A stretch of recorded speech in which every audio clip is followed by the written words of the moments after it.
Hi, I'm Janet. I'm 58 years old and I live here in Boise, Idaho. For over 30 years, I dedicated my life to supporting my husband, Mark. His career was our shared ambition, his success, our family's measure of progress.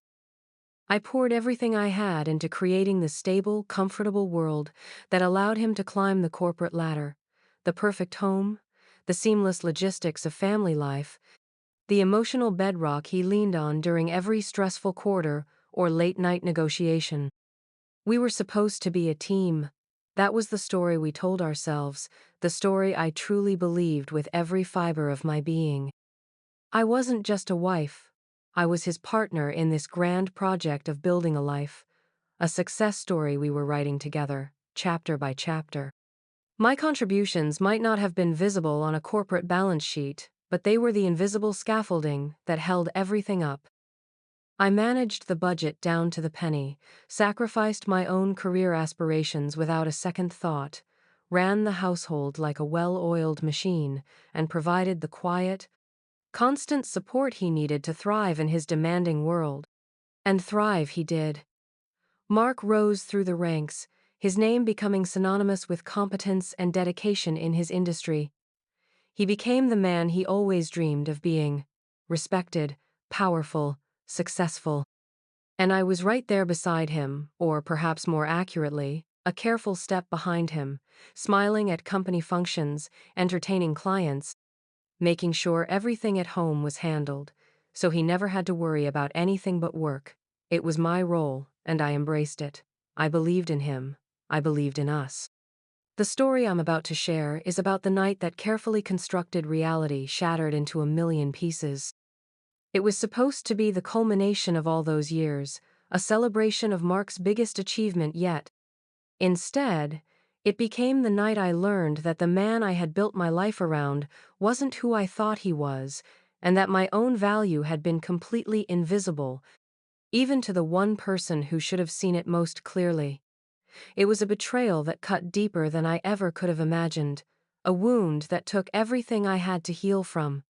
But healing, I did. This is a story about the cost of silence, the price of people-pleasing, and the long, hard road to reclaiming yourself after you've been completely lost in someone else's narrative. It's about finding your voice when you thought it was gone forever, and realizing that sometimes, the greatest strength comes from walking away. Let me know where you're watching from in the comments. I'd love to hear if any part of my story resonates with you. The air in the ballroom crackled with anticipation. It was thick with the scent of expensive perfume, the clinking of champagne flutes, and the low hum of triumphant chatter. This was the night Mark was officially named CEO. 30 years. 30 years of early mornings, late nights, missed family dinners, and the relentless, silent support I provided from our home in Boise had culminated in this moment. He stood on the small stage, bathed in the warm glow of spotlights, his face alight with pride. The applause was deafening. He had done it. We had done it. My heart swelled in my chest, a mixture of pride, relief, and exhaustion. I had worn the perfect dress, styled my hair just right, and navigated the room with the practiced ease of a corporate wife. I had made small talk, smiled until my cheeks ached, and deflected questions about my own life with grace, steering the conversation back to Mark's accomplishments. This was my job tonight. To be the supportive, elegant accessory to his success.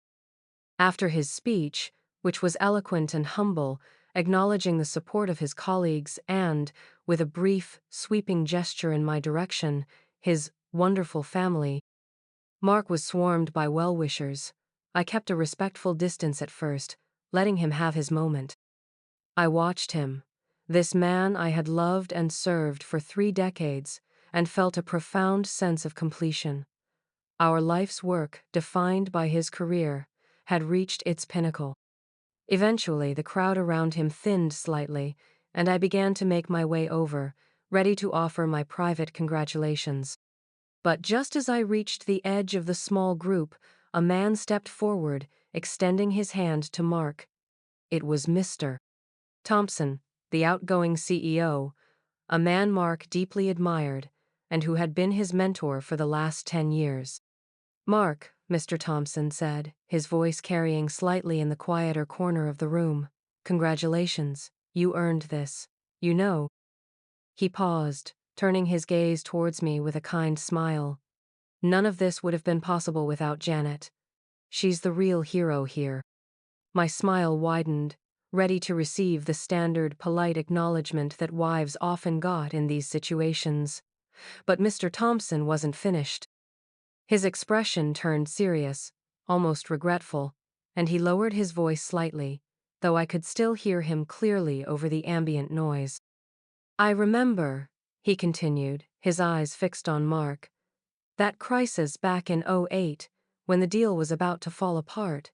You were completely stuck. It was Janet's idea, wasn't it? That creative financing solution you presented, the one that saved everything? The air left my lungs in a whoosh. My carefully constructed smile felt brittle on my face. Mark's eyes flickered to mine for a split second, a look I couldn't quite decipher. Was it guilt? Fear? Annoyance? Then, he quickly turned back to Mr. Thompson, laughing lightly. Oh, Bill, you remember everything, Mark said, his voice pitched just a little too high. Yes, Janet's always been a great sounding board. Very supportive. Supportive. Sounding board. My head swam. The room seemed to tilt. The creative financing solution. I remembered it vividly. Mark had been in a state of absolute panic. The biggest deal of his career was collapsing, and the company was facing significant losses. He'd paced our living room for days, buried in spreadsheets and financial models, growing increasingly desperate. I wasn't working outside the home then, having decided years earlier to prioritize his career and our children. But I had a degree in economics, a sharp mind for numbers, and an uncanny ability to see patterns others missed. I remembered sitting with him, late one night, trying to understand the problem. I listened, I asked questions, and then, as he explained the constraints and the potential pitfalls, an idea had formed in my mind. It was unorthodox, a bit risky, but brilliant.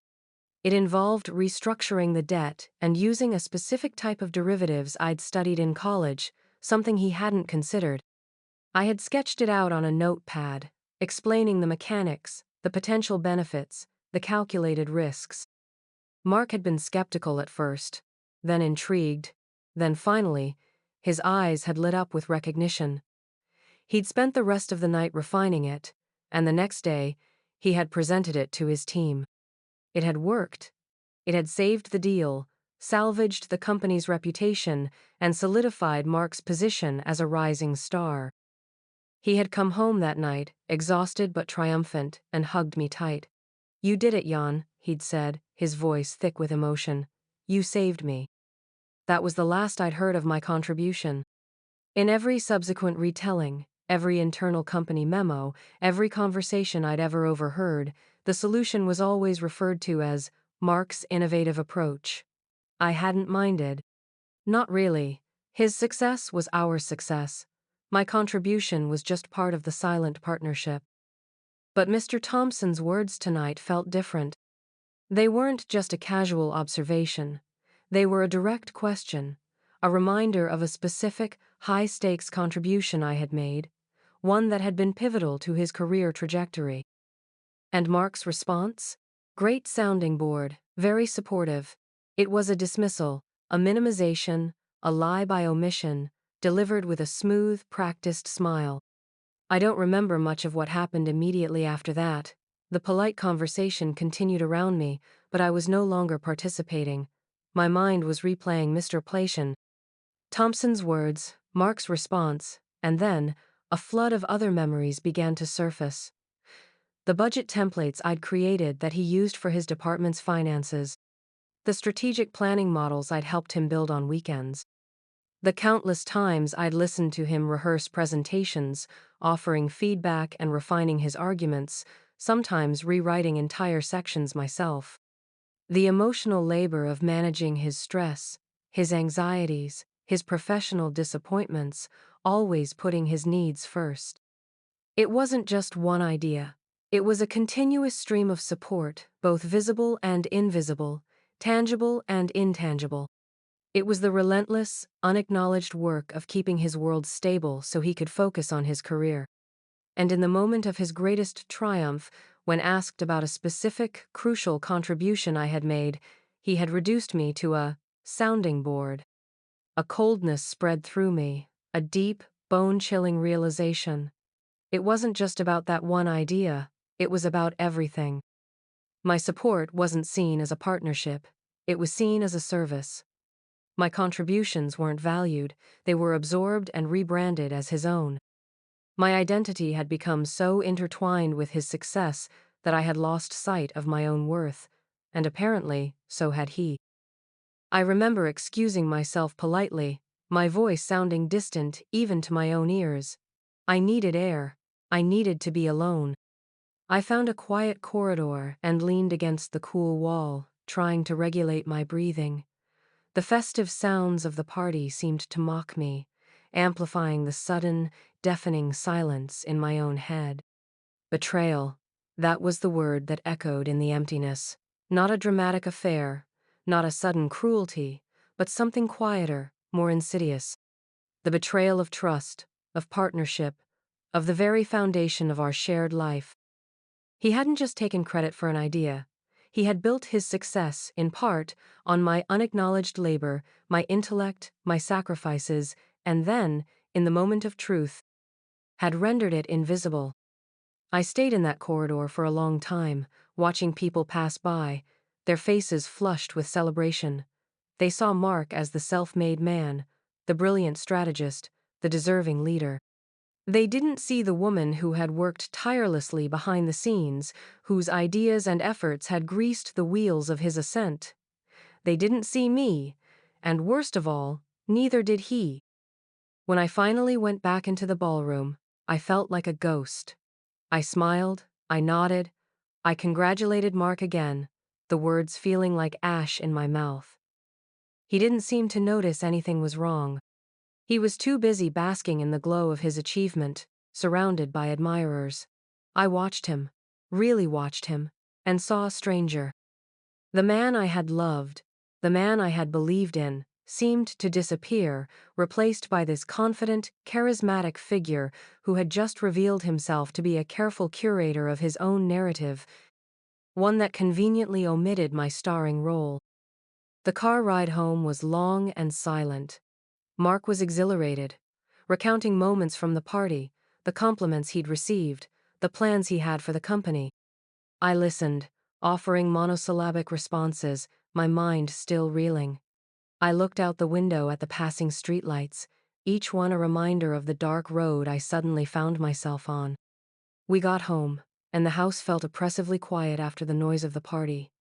Mark was still buzzing, talking about calling his mother, his siblings. I just wanted to disappear. I went through the motions of getting ready for bed, my movements mechanical. He didn't notice my silence, my stiffness. He was still in his world of triumph. As he finally settled into bed, he reached for me, his hand warm on my arm. "Tonight was incredible, Jan," he murmured, pulling me closer. "Couldn't have done it without you." The words felt hollow, a platitude offered from habit, not from genuine recognition. The easy dismissal from earlier that night echoed in my ears. Great sounding board, very supportive. I stiffened, pulled away slightly. "Really, Mark?" My voice was quiet, but it held an edge I hadn't intended. He paused, sensing the shift. "What is it? Are you tired?" "Mr. Thompson mentioned the '08 deal tonight," I said, my voice steady now, though my heart hammered against my ribs. He remembered my idea. Mark was silent for a moment. I could feel him tense beside me. "Oh, right. Yeah, Bill's got a good memory." He tried to sound casual, but there was a defensiveness in his tone. "He said you couldn't have done it without me," I pressed, watching his face in the dim light from the hallway. "He called me the real hero." Mark chuckled, a forced, uncomfortable sound. "Bill exaggerates. You helped, of course, Jan. You always help. You're my rock." "Help?" My voice rose slightly. "Mark, I gave you the solution. The entire strategy. You were about to lose everything, and I handed you the way out. It wasn't help, it was my idea. My intellect. And tonight? You called me a sounding board? He sat up, turning to face me fully. His expression hardened. Janet, what is this? You're making a big deal out of nothing. It was years ago. We worked on it together. I developed it, I presented it, I made it happen. Yes, you contributed, but I did the work. Contributed? I felt a hot wave of anger wash over the coldness. I handed you the blueprint. I solved the problem. And that wasn't the only time. What about the department budget templates? The strategic plans? The countless hours I spent listening, advising, fixing problems you brought home? I didn't just help, Mark. I was your partner, your unpaid consultant, your silent, invisible force multiplier. That's ridiculous, Janet. He scoffed, waving a dismissive hand. You're being hysterical. You were my wife. You supported me. That's what partners do. I provided for this family. I built this life. You built this life on my back. The words burst out of me, raw and unfiltered. You built it using my skills, my ideas, my labor, and you never once gave me credit. Not publicly, and apparently, not even privately in your own mind. Tonight proved that. You see my contributions as nothing more than wifely support, a background service. And what else would you call it? His voice was cold now, sharp. Were you expecting a bonus? A co-CEO title? Don't be absurd. I went to the meetings. I took the risks. I put in the hours at the office. You stayed home, ran the house, raised the kids. That was your role. And you did it well. Why are you suddenly trying to diminish my achievement tonight? Diminish his achievement? The sheer audacity of it stole my breath. He was turning it back on me, making me the villain for daring to point out his erasure of my role. I'm not diminishing your achievement, Mark, I said, my voice trembling with suppressed fury and hurt. I'm finally acknowledging mine. The one you've systematically ignored for decades. The one you benefited from immensely. Mr. Thompson saw it. Why can't you? Because it's not what you think it is, Janet, he insisted, leaning closer, his eyes narrowed. You're blowing this way out of proportion. This is about my promotion. My success. Why do you have to make it about you, tonight of all nights? There it was. The core of it. My pain, my decades of invisible work, my shattered perception of our partnership. None of it mattered compared to his narrative, his moment, his ego. I was secondary. Always. Even when my efforts were fundamental. Because it is about me, Mark, I cried, the tears finally starting to fall, hot and heavy. It's about the fact that I gave you everything, that I sacrificed my own potential, my own identity, to be your support system, and you don't even see it as a partnership. You see it as a hierarchical arrangement where your career was paramount and my efforts were just the expected service from your wife. He looked away, frustrated. This is ridiculous. I'm going to sleep. We can talk about this when you've calmed down. Don't you dare dismiss me like that, Mark, I said, grabbing his arm before he could turn away. Don't you dare tell me to calm down. I am perfectly calm. I am heartbroken. I am angry. And I am seeing you clearly for the first time in 30 years. He sighed, a sound of deep annoyance. Janet, please. It was a comment. Bill said something. I gave a standard response. You're manufacturing a crisis. Am I? I let go of his arm. Is it a manufacturing crisis to realize that the man I built my life with has always seen me as less than? As a helper, not a partner? That my intellect, my skills, my hard work were only valuable to you when they served your climb, and then were conveniently forgotten? We stared at each other in the dim light. His face was closed off, defensive. There was no empathy there, no understanding of the depth of my pain. Only impatience and resentment that I was disrupting his perfect night, his perfect narrative. You've benefited from everything I've provided, Janet, he said, his voice dangerously low. This house, our lifestyle, the kids' education. Don't you forget that. Benefited? I laughed. A bitter, shaky sound. I helped earn it. I helped create the wealth you're so proud of. While also running the house, raising your children, and being the constant emotional cushion you needed. I didn't just benefit, Mark. I worked for it. Just not in an office, and apparently, that made my labor invisible to you. We didn't say anything more that night. He turned away, and I lay beside him, wide awake, the chasm between us suddenly feeling vast and insurmountable. The house, the life we had built together, felt like a stage set, beautiful on the outside, but hollow and false within. The man beside me, the celebrated CEO, was a stranger. The days that followed were a blur of quiet agony. Mark acted as if nothing had happened, or as if my outburst had been a temporary aberration, easily forgotten. He was busier than ever, settling into his new role, attending meetings, traveling. He'd call me from airport lounges or hotel rooms, talking about his day, his plans, his challenges, just like he always had. But I couldn't fall back into the old rhythm. The ease was gone. The trust was broken. Every conversation felt strained. Every interaction a reminder of the lie that had underpinned our life together. I looked at him, and I saw the man who had, perhaps unintentionally at first, but then deliberately, minimized my worth and appropriated my contributions for his own gain. I started replaying everything in my mind. Every time I had offered an idea only for him to present it as his own. Every time I had sacrificed my plans, my needs, my energy for his career. Every time I had felt a quiet resentment bubbling beneath the surface, only to push it down, telling myself I was being selfish, that this was just how marriage worked, that his success was ultimately for the family. But it wasn't just for the family.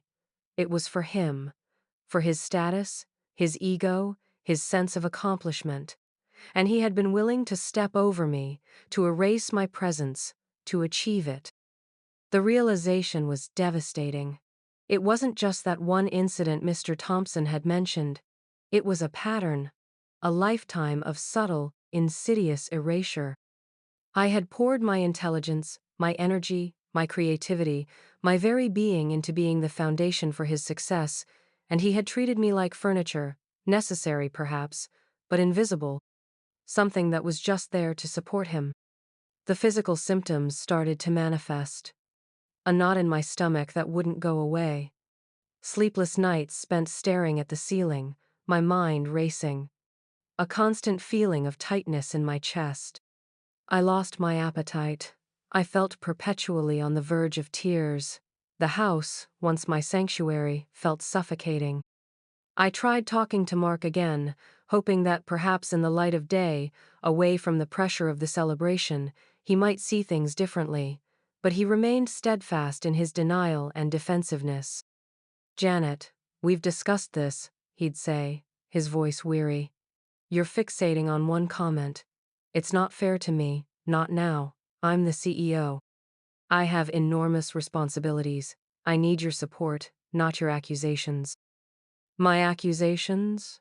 I would respond, my voice thin with frustration.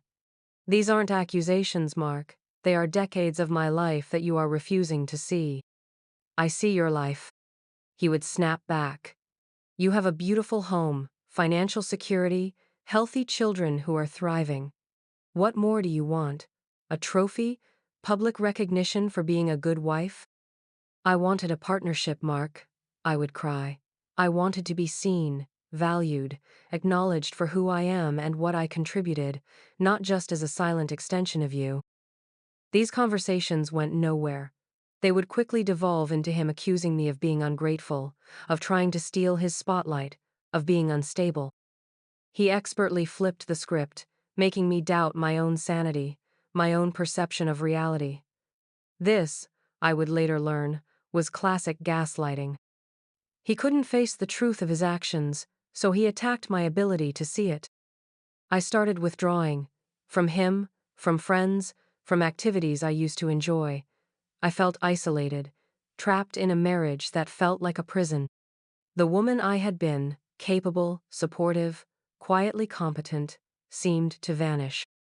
I was just this raw wound of hurt and anger, unsure of who I was without the narrative of being Mark's wife, Mark's support system. I looked in the mirror and barely recognized myself. My eyes were hollow, my shoulders slumped. The years of putting myself last, of defining my worth through his achievements, had taken their toll. I had poured my life force into someone else's vessel, and now that vessel felt empty and broken. One afternoon, sitting alone in our large, silent house, scrolling aimlessly through social media, I saw a post from a friend who was a therapist. It wasn't a professional post, just a personal update, but something about her calm, kind face in the photo reached through the fog of my despair. I remembered a conversation we'd had years ago about feeling invisible in her own marriage before she found her voice. Impulsively, I picked up the phone and called her. I hadn't spoken to her in months, maybe even a year. My hands trembled as I dialed. When she answered, her voice was warm and welcoming. I started talking, haltingly at first.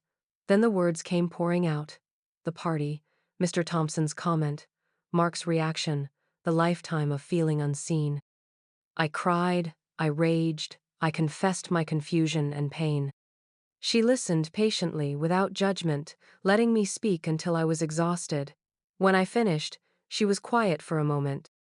"Janet," she said softly, "what you're describing, it's a profound betrayal. And it's more common than you think, especially for women who've taken on the traditional support role in a marriage focused on a husband's career." She didn't tell me what to do. She didn't side with me or against Mark. She simply validated my experience. She named what I was feeling. She told me that it was okay to be hurt, to be angry, to question everything.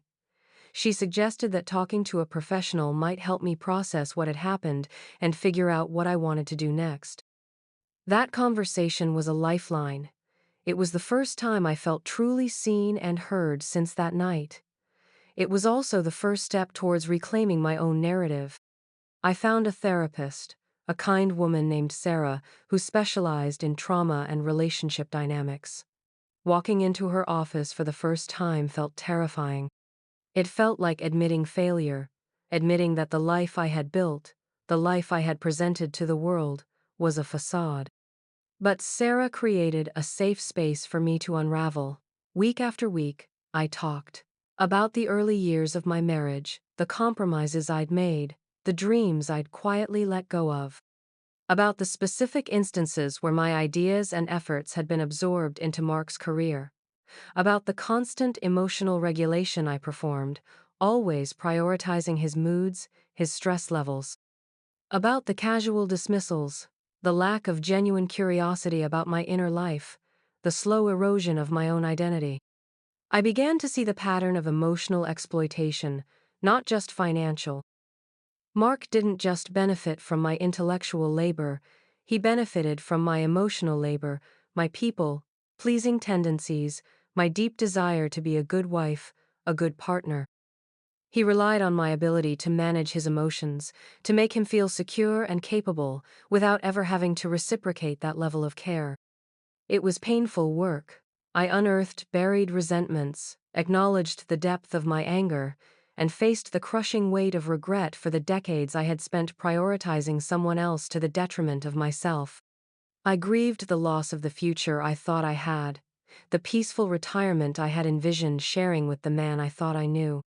Through therapy, I began to understand that my worth was not tied to Mark's success or his validation. My worth existed independently, based on my own capabilities, my own character, my own strength. The woman who had come up with that financing solution in '08, the woman who had managed a household and raised two successful children while supporting a demanding executive, the woman who could intuitively understand complex systems, she was still there, buried beneath layers of expectation and self-negation. Sarah helped me see that the anger I felt wasn't just about the past, it was a powerful signal that my boundaries had been violated for a very long time. It was a call to action, a demand from my own soul to stop accepting this treatment. The more I worked on myself, the clearer things became.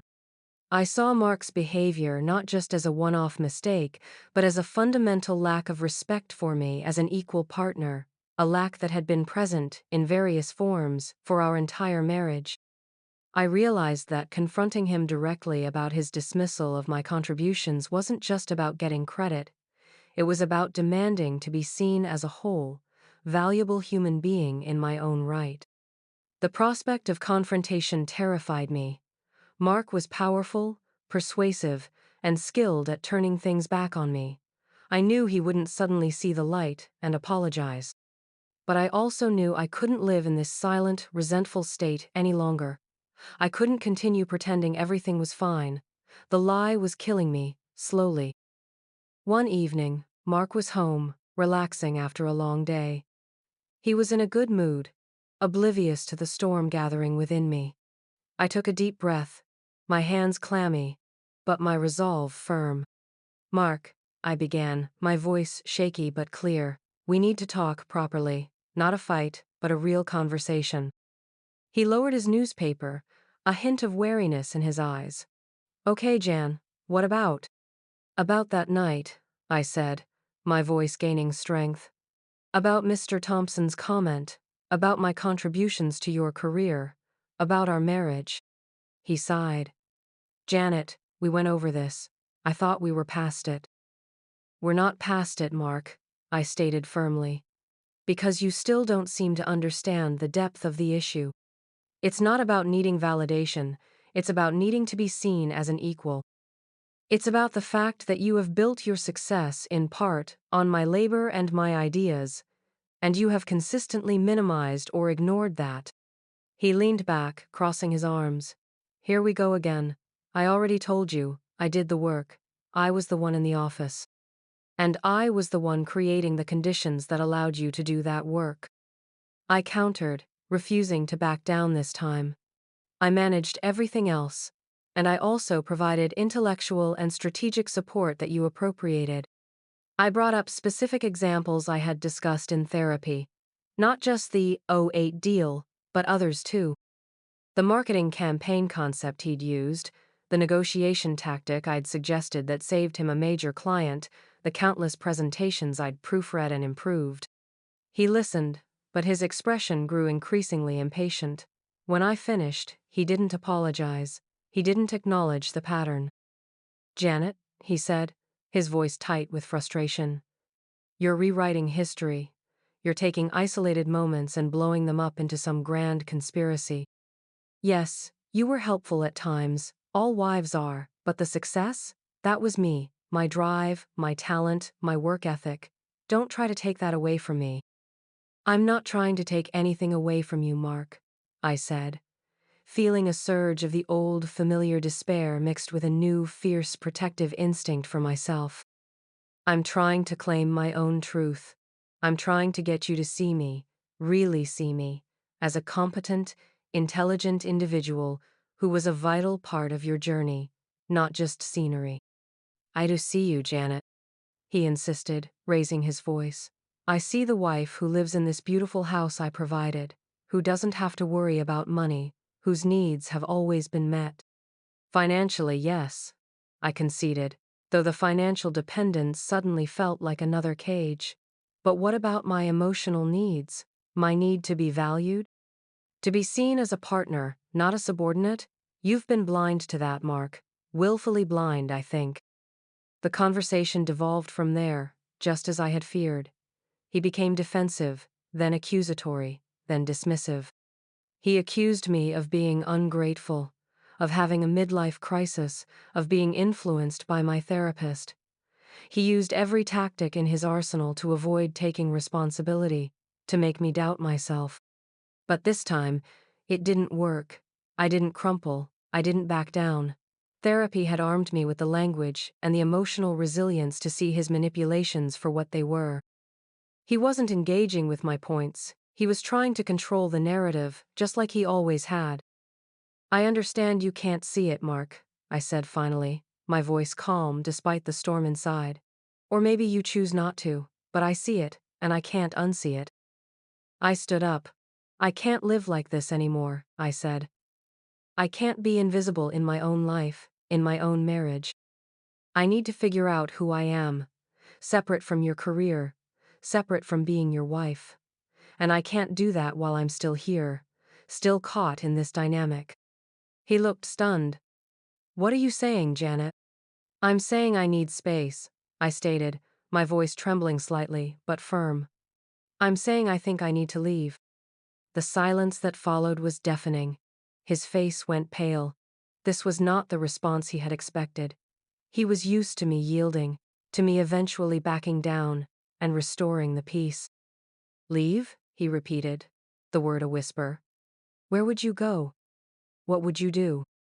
His questions weren't about my well-being, they were about my dependence. He couldn't conceive of me existing, let alone thriving, outside of his provision. It was the final confirmation I needed. He truly believed I was incapable without him, that my identity and security were entirely derived from being Mrs. Mark Thompson. That's for me to figure out, I said, meeting his gaze squarely. On my own. The next few weeks were incredibly difficult. There were more tense conversations, attempts by Mark to persuade me to stay, appeals to our history, our children, our reputation. But there were still no genuine apologies, no real acknowledgement of my pain, only thinly veiled attempts to manipulate me back into the status quo. I started making practical arrangements. I opened my own bank account, something I hadn't had in decades. I researched temporary housing options. I talked to our adult children, explaining gently, without blaming Mark, that I needed to find myself, that the marriage wasn't working for me anymore. They were shocked, but thankfully, supportive, sensing the deep unhappiness I had hidden for so long. With Sarah's guidance, I started setting firm boundaries with Mark. Limited contact, conversations only about practical matters, no emotional discussions that led to gaslighting. It was hard. Every instinct in me screamed to smooth things over, to make him comfortable, to be the compliant wife I had been for so long. But I pushed through the discomfort, remembering the hollow feeling of invisibility, the betrayal I had endured. One rainy Tuesday morning, with 2 suitcases packed with essentials, I walked out of the large, beautiful house that no longer felt like home. I drove away, tears streaming down my face, but beneath the sorrow, there was a flicker of something else. Fear, yes, but also a burgeoning sense of liberation. I found a small apartment across town. It was modest compared to the house I had left, but it was mine, just mine. There were no shared histories etched into the walls, no ghosts of unacknowledged labor in the corners. It was a blank canvas. The first few months were challenging. Learning to live alone after 30 years of marriage was a profound adjustment. There was the practical side, managing all the finances, figuring out household repairs, the sheer quietness of the evenings. But there was also the emotional side, the loneliness, the fear of the unknown, the persistent whispers of self-doubt Mark had planted in my mind. What are you doing? You're too old for this. You can't make it on your own. But I kept going. I leaned on my therapist. I reconnected with old friends and made new ones. I started exploring interests I had put on hold for decades: painting, gardening, joining a book club. I took a part-time job at a local nonprofit, something I enjoyed, and that gave me a sense of purpose outside of being a wife or mother. Slowly, painstakingly, I began to rebuild my sense of self. I discovered that the capable, intelligent woman hadn't disappeared. She had just been dormant. Without the constant pressure to support Mark's narrative, I had the space to develop my own. The divorce proceedings were painful, as expected. Mark fought me on various things, particularly the finances, clinging to the idea that his success was solely his and that I was somehow entitled to less because I hadn't had a traditional paid career for most of our marriage. It was another reinforcement of his fundamental inability to value my contributions. But I stood my ground, supported by a fierce lawyer who understood the concept of marital contribution beyond a paycheck. It wasn't about the money, not entirely. It was about principle. It was about finally asserting the value of my labor, my sacrifices, my partnership, in a way that Mark could no longer ignore or dismiss. The settlement was fair, acknowledging the significant role I had played in building our marital estate. Receiving that felt like more than just financial security. It felt like a validation, a tangible acknowledgement of my worth that I had fought for and won. As the months turned into a year, and then two, the raw wounds of betrayal began to heal. The anger softened into a quiet understanding, not of Mark's perspective, but of my own journey. I understood why I had allowed myself to become so invisible, why I had prioritized his needs above my own for so long. It was a combination of societal expectations, my own people-pleasing tendencies, and a genuine love and belief in my husband that had been tragically misplaced. But I also understood the strength it had taken to walk away, to choose uncertainty and independence over a comfortable but soul-crushing lie. I had faced my deepest fears: the fear of being alone, the fear of not being enough, the fear of starting over. And I had survived. More than survived. I had begun to thrive. I learned to trust my own judgment again. I made my own decisions, big and small, without consulting anyone, without factoring in anyone else's needs or opinions first. I decorated my small apartment exactly how I wanted, cooked the meals I enjoyed, spent my time on things that brought me joy and fulfillment. The quiet of my apartment was no longer lonely, it was peaceful. It was a space filled with my own energy, my own choices, my own burgeoning identity. I was no longer Mrs. Mark Thompson, the supportive wife. I was Janet, a woman approaching 60 who had weathered a storm and emerged stronger, clearer, and more authentically herself than she had been in decades. I still had moments of sadness, of course. Grief is a complex process, and grieving a marriage, even a flawed one, takes time. There were moments when I missed the familiarity, the shared history, the comfortable routines, but I never regretted leaving. The cost of staying, the price of continuing to live in the shadow of someone who refused to see me, was simply too high. I saw Mark occasionally, usually at events involving our children. Our interactions were polite, strained. He seemed bewildered by the change in me. I was no longer the quiet, deferential woman he had been married to. I spoke my mind, I held my boundaries, and I no longer orbited his world. I was centered in my own. He was still the successful CEO, still charismatic, still skilled at controlling his public image. But I saw the cracks now. I saw the man who was deeply insecure, who needed to constantly validate his own worth by minimizing the contributions of others, particularly those closest to him. It was a sad realization, but also liberating. I was no longer bound by his limitations or his narrative. Reclaiming myself wasn't about revenge or about making Mark understand. It was about self-preservation and self-respect. It was about honoring the woman who had been lost for so long and giving her the space and permission to finally exist fully. My life was different now. Simpler in some ways, more complex in others. Financially independent, emotionally sovereign. I had faced the deepest betrayal from the person I trusted most, and had found that the strength I needed to heal came from within myself, and from the support of those who truly saw me. The invisible labor of 30 years had not been for nothing. It had built a life, yes, but it had also built resilience, wisdom, and an unshakable understanding of my own worth. The woman who walked out of that house was broken, but the woman who stands here today is whole. And she is finally, truly, seen. So, that's my story. It's a story about heartbreak, yes, but more importantly, it's a story about finding your voice and your footing when the ground beneath you gives way. It's about realizing that your worth isn't determined by anyone else's recognition, but by your own understanding of who you are and what you've contributed. If you've ever felt unseen, overlooked, or had your efforts minimized by someone close to you, I hope my story resonates. It takes courage to face those truths, and even more courage to act on them. But let me tell you, reclaiming yourself is the most empowering thing you can ever do. It's not easy, and it's often lonely at first. but the peace and self-respect you find on the other side are priceless. Remember, your contributions, whether visible or invisible, are valid, your feelings are valid, and you are worthy of being seen and valued for exactly who you are. If my story struck a chord, please let me know in the comments below. Share your own experiences if you feel comfortable. Let's build a space where we can all feel seen.